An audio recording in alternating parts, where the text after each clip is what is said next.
Welcome to the Education Exchange. I'm your host, Superintendent Jeremy Calles, and with me here today is Dr. Rosalva Lagunas-Kuauhtli from our OLAS department. Rosalva, go ahead and introduce yourself to the audience. Yes, hello everyone. I'm Rosalva Lagunas-Kuauhtli, the Executive Director of the Office of Learning and Academic Success. All right. Now, let's talk about, well, first let's start with that department name. It's not a very common department name in other school districts. Uh, Give me some history behind that. Tell me why it's not referred to as just the curriculum department. So originally the name was Curriculum and Instruction Department, but when I moved over to the to the CNI department, we started to think about our culture, and we had this partnership with West Ed. So they were doing West Ed was doing a curriculum review, and one of the things that they shared with us was about the culture there, not necessarily knowing what is curriculum and instruction, our teachers, our staff. So then we came together to talk about it. Like, what do we do? What is the purpose of CNI? So one of the first things that we decided to do is rebrand the department. So we had ideas from different people because we asked. We sought out for ideas, and one of the ideas was the Office of Learning and Academic Success, which is OLAS. And in Spanish, it means waves. So we're making waves, making some changes. All right. And in those waves of changes, you mentioned West Ed and all the work that West Ed has come to do for us with the curriculum review. What other insights did West Ed provide and suggestions on things for you guys to look at it? Are any of those other changes been implemented so far? So, first of all, I just want to thank the board and Superintendent Calles for bringing in West Ed, because the curriculum review that they did really guides the work that we do. And it has really steered some of the initiatives that we have implemented in our OLAS department. One of the things is they provided 4 recommendations. One of the recommendation was of making sure that we have culturally relevant curriculum for our students, that they are seen, that they feel that they can connect to someone in the textbooks and the novels that they read. And the second one is also making sure that our scope and sequence, our resources, everything is aligned with our standards. So ensuring that we make those improvements and changes because we had some gaps. The third recommendation was on professional learning opportunities, that we offer all day PD, and that's one day, but they wanted from our stakeholders, from the feedback that they received, was more professional learning opportunities throughout the school year. And lastly was student engagement. They saw that there was high student engagement in some classes, but then in other classes there was a lack of that student engagement. So just making sure that we are equitable and we are providing those same opportunities to all students. All right, let's go down one of those rabbit holes. You Mhm. mentioned professional learning and professional learning communities and wanting to grow staff. Let's talk about another partner that's been brought in to help us move forward with Solution Tree and their work on professional learning communities. How's that coming along with our staff? So we have a partnership with Solution Tree. We came into this partnership about a year ago. So it's this 3-year partnership. The first year is to really identify the essential standards. The second year is to create these common assessments, formative assessment, ensuring our students um, get that learning that they need, and it helps our staff members understand if they're getting the skills. And then the third year, which we're going into, is the intervention. So based on the assessments, is what do you do next? Are we doing interventions, or are we doing enrichment activities for our students? So the first year, it was a little rocky. I wasn't there, but it was a little rocky. there wasn't this clear understanding of what is PLCs, or why are we getting into this agreement with Solution Tree, this partnership with them, because PLC has always been in the district. There were some schools that did really great PLTs, PLCs, and then there was other schools that probably were using the term but not really doing what really encompasses PLT work. Um, so in our first year, the first semester was rocky, but in the second semester that I came into the department, we we saw that lack of understanding. Why are we doing this? So then we came back together and talked about the purpose. What is the purpose of PLCs and this partnership? And with our district guiding coalition, we came up with our mission, and really this is to help our teachers so they can focus on student learning, to have that collaborative culture, and also the work that they do is really data driven. So one of the things that they share is clear is kind. So we wanted to make sure that our message was clear, that everyone knew why we were going to in this direction. So after we established those that mission, that vision, every site also came up with their own guiding coalition. So every site has their own guiding coalition, and at that site, they're the ones that are providing that extra training or extra support at their PLTs at their sites. So it's going well. There's always improvements that we have to make and changes, but we also have Mona. Mona is our specialist that comes and she visits the school sites. So she visits the school sites to provide any one on one support, or observes PLTs, or helps guide those data dialogues, because that's where we want to go towards, like really using the data to inform our instruction and to provide those interventions or enrichments activities. All right. Well, since you said clear is kind, I do want to break down some of the inside baseball for our parents and students out there. You touched on the importance of the teachers identifying the essential standards, and so for our parents, it's essentially those are the foundational items, right? Those are like the building blocks. Like you can't learn how to multiply if you haven't learned how to add. So like these are the pieces where it's like the students absolutely have to grasp these concepts, or they're going to have a lot more difficulty as they continue their education. And then you talked about, but then we're going to do assessments, so we know whether or not they're grasping these essential standards. And so you guys are working on how do we get better at assessing where they're at.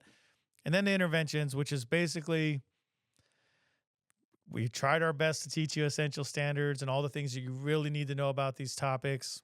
We assessed that some of you didn't get it, but then you have your layers of interventions that you're going to then put into, okay, how do we get them back up to speed now? If they didn't catch it the first time, we have to do some extra work to help make sure that they get on track. So very great approach. These experts that you're working with to instill best practices here at our district. There's another firm that you're working with, another expert firm, known nationally, even globally, Hanover. So let's talk about some of the work that Hanover's coming in to help us with. Yeah, so we just started this partnership with Hanover. They are also doing this audit review of our district. And our focus is on, well, the acronym that we're using is JEDI. So Justice, Equity, Diversity, and Inclusion. So they have done extensive data collection. So they've done surveys with our families, our students, and our staff, as well as focus groups. So they are getting information on how to, just areas of improvements, so we can ensure that we are responding to the needs of our students, our families, and our staff as well. So we're looking through a lot of different lenses to make sure that not only are we implementing best practices, but we are truly trying to take care of all students. With that, I'd like to segue into a topic that's been very uplifting for all of us this past year: unified sports. talk a little bit about what is unified sports and what we've been doing with unified sports. Yeah, Unified Sports has been this new initiative, this new programs that we have brought to life, and it's really um, an experience for our students and teachers, as well as anybody that participates. So, Unified Sports is where our general ed students participate in a sport with our students in our exceptional student service programs. And they really come together and support each other and become partners and play in a sport like, for example, basketball. And the other ones that I've attended was football. But there when they come together, they're helping each other. They're not only learning the the skill of the sport that they're playing, but they're also learning how to be teamwork, being compassionate with one another, and learning from each other. Because not only is our general ed student learning from our students with disabilities, but vice versa. And as adults, we're also learning from them because we see the patience, we see the empathy. And so this program has been really successful and it's just getting attention from so many people, and we're growing it. And I really appreciate Mr. Follison and Mrs. Zorger for really taking the lead. They are the leaders of this, and then also with Amy and all and other and the teachers that are involved because we couldn't have done this without them. Yeah, I'll tell you, for me, I already love sports, but when I see unified sports, it's a whole nother different sense of joy when you just see all of those students just enjoying the game, enjoying helping out. The sportsmanship is just on a completely another level. Definitely a very uplifting thing going on in our district. What are some other things that you're excited about? So, as either that's currently implemented or it's coming soon to all of our campuses, what are some things that you're starting to get excited about getting off the ground? Uh, from your department leading out there to the sites. Yeah, well, one of the things that it stems from the West Ed curriculum review recommendation is the professional learning opportunities. As I mentioned, we have one all day PD for all our staff. But this is really focused on our teachers, on how to help them and support them and provide these trainings that they probably need or want. And so we have I've met with Dr. Baez. He is our director of OLAS, and we have created a committee that's going to look at um, professional learning opportunities. And we throw a lot of these names here and there, but really our first session will be defining it. What does it mean to me? What does it mean to you? And what does it mean to everyone else? So we have a committee that we have formed. And then, so that's our first step. And then we're going to actually provide opportunities, professional learning opportunities throughout the school year, depending on the needs of our staff members. And what we really want to do is have our teachers be the trainers of other teachers because we have amazing teachers here at the district, and we want them to be the ones that leading this, providing the professional learning opportunities for others. So I'm really excited about that because we're going to maximize the professional knowledge that we have here. So they'll be teaching that. So that's in the works. The other thing that I'm looking forward to is the family engagement piece of it. We have we know that our families are really busy, and we know that families come to our schools for extracurricular activities or to attend a sports event or other things that are happening during the school evenings or they have events. But what I really want to focus on is how do we engage our families in talking about the academic health of our students? How can we partner up? Because I know that they also want to help their students because we all have the same mission is to help our students, help their child graduate from high school. So that's one of another passion about what we're doing at OLAS, that we're going to start having those meetings or involving our families and having those talks specifically on academics, because research says that when you partner up with families, it's a higher chance that our students do well in school and graduate. So you mentioned the family engagement. Um, and I know you've been doing a lot of work to increase family engagement. I kind of hear the conversation on both sides. So when I talk to fellow educators, yes, everybody in education will absolutely tell you that family engagement, parental engagement, like those are some key components to get student success. But when I talk to people in the community, I talk to family members. I come from a big family. It's pretty much the whole community. I when I hear them speak, it's more of, well, I'm sending the kids to you. Like I trust you're gonna do everything that they need to do for education. So whether I come to uh some of the events in the evening, um, how does they don't see the connection on how their participation in some of these other events leads to their student success. How would you connect the dots? How would you let them know, like, yeah, it may only be a trunk or treat at your child's school that has an impact. Like it may be a conference and we're just updating you on your child's performance that has an impact for you to be there receiving that update. Like how would you connect the dots for them to let them know, like, it isn't just research. Like there are reasons why we know this to be true, that when you're involved, your student performs better. Yeah, I think it's just sharing awareness to our families. So I'm going to start off by sharing a little story about Okay. about I love myself. stories. Okay, about myself. So my parents came here to Arizona um, about 50 years ago, and they came to Mesa. And my my father, he went to, I think he graduated from middle school. My mother, she never went to any educational institution, so she didn't know. She learned later to read and write.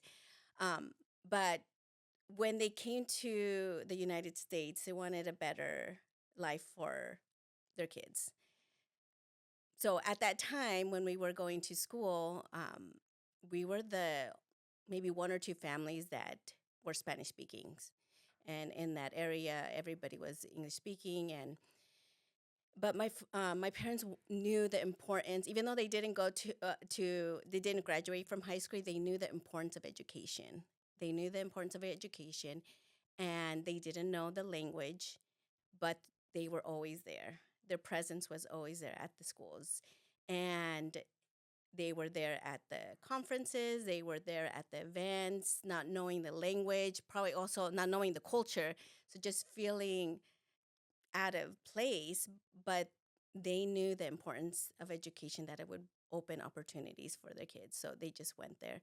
And I remember that, and that's why I graduated from high school. I went to college and went to the university, because I wanted to make them proud, and I also knew the importance of education, what it meant to them. So I would say to our parents that you don't necessarily have to help them with their homework, or because even with us, that we have a university, we went to university or college, we can't even help sometimes our own students, our own kids. But I would just say to be present, and they have knowledge to share. There's a partnership, so they might not think there's, why am I going here, it's not going to make a difference, but it will make a difference. Their kids will see them, that they're there, like, oh wow, my parents are making an effort to go there, or oh wow, I really do need to go to school, because my teacher is going to be talking to my parents, and vice versa. So I think it's just make also showing the awareness. And the other thing is culture, is our schools just having an inviting climate for our families. I think coming from a different culture and language, sometimes it can be intimidating going to the school. but also letting everyone know like we welcome you and we want to know from you as well, because when we have these surveys or focus groups, sometimes we don't hear from them, but their voice is extremely important. And like I mentioned, it's a partnership. But we do have a WeGrad program where we've partnered up with ASU Access, and they provide these sessions for our families where they can learn on how to support their child throughout the high school experience. So it's been a really great opportunity. And we're just trying to share that awareness with more family members. They've also made it a virtual option. So I know that sometimes our parents, our families are working late and they can't attend in person. So there's a virtual option too. So they can also get those tools to help and support our students. So I and I hear it. It's we have to have patience too, because and just show that awareness that it is a partnership with our families. Well, I love the story you shared because it highlights the message that we're always trying to get across, that you know your child will learn more from what you do than what you Hmm. say. And if you are showing up to these events, you are showing that you care about the school, that you're involved. That will teach them to also care about the school, be involved.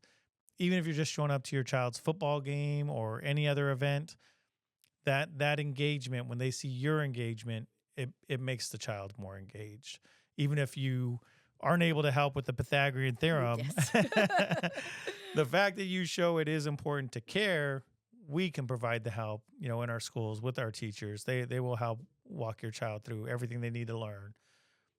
But teaching them to care, that's something that's learned from the home, to care about your education. So I love your story and how it highlighted that. One of the other things that you talked about, was all the training that we're doing, some of the other stuff that's coming. I want to get into another exciting topic. Let's talk about AI. So I know you have Tara over there in the department. She's leading a team right now. Where are we at? This is a constantly evolving topic with AI. Uh, where are we at right now with AI? What are some of the plans for the future with AI? So yes, Tara is leading this focus group and also task force to implement AI. We have staff members that are very comfortable with AI, and then there's other staff members that not so much. So one of the first things is also awareness. Like, this is a tool that we can use, and we want our staff members to be comfortable with it, because we want our staffs to use it and also help our students learn how to use it, because AI is here and our students already use it in various forms. And we want to make sure that they're competitive in, in the global force, because that's where everyone's using it, and we don't want to shy away from it. We want to make sure that they have that foundation on how to use it, and because it is a tool, and I've used it as well. And it had, because sometimes I just can't, like, how do I draft this, or how do I begin this like project if I'm writing something, and I ask AI, and then it gives me this really quick like format and draft, and I'm like, wow, that's amazing. But I have to go back in there and change it, refine it, and revise it for what I want. But so those are the tools that our teachers can also use to help our students use it effectively, because they are going to use it, and we want to make sure that they are knowledgeable about it. So all of your responses today, they're not AI, right? So you didn't these I wish I these had are all AI. RI. It's all Rosalva Yes. intelligence. It's not okay. Just want to make sure it was all authentic. What are some of the other areas? Any last things you'd like to share with our, if you had every family in front of you right now, all the parents, all the students, even our educators. What are some of the last things you'd like to put out to them? Some closing words, something to help us in our mission to raise student success in our community, what's some advice, some encouragement, some feedback you'd like to give to everyone? Yeah. Well, at the OLAS department, we are finally fully staffed, and we have really great coordinators, and we're here to support our staff. We're here to support all our schools. We want our students to um, be competitive, to get a really high, rigorous education. So that's a promise that I want to make to our students, to our families, that here at the OLAS department, we are going to provide professional learning opportunities for our staff. We're going to really focus on a strategic plan and really be intentional of what um, PDs we provide and how we go out. We want to be more visible too. We want to go out to the sites a lot more. This year, we didn't get to do that as much, but we want to be out there and be supportive. And I just want them to know that we are here for them and we understand, we're listening. Please provide any feedback to us because that's how we grow and refine the improvements that we want to make. We also want teacher input. We're creating a lot of committees and we want our teachers to be involved. So if you get an email from us, please accept and participate because we want to learn from them and how to make the best changes for the OLS department, which will benefit our families, our students, and the staff. All right. It takes a village. And so, with your closing words of get involved, Yes. that's our call to action for all of our families out there. We appreciate you coming on to the show and sharing that here on the Education Exchange, where we aim to enlighten our parents and empower our students. We appreciate you listening in once again. We're looking forward to you listening in again next time. And that's the end of our show. Thank you for listening. If you have questions, want more information, or would like to be a guest on the Education Exchange, please send us an email at podcast@tuhsd.org. Don't forget to hit that subscribe button, give us a like, and tune in next week to the Education Exchange. You can catch all episodes on your favorite streaming devices or directly at www.tuhsd.org/podcast.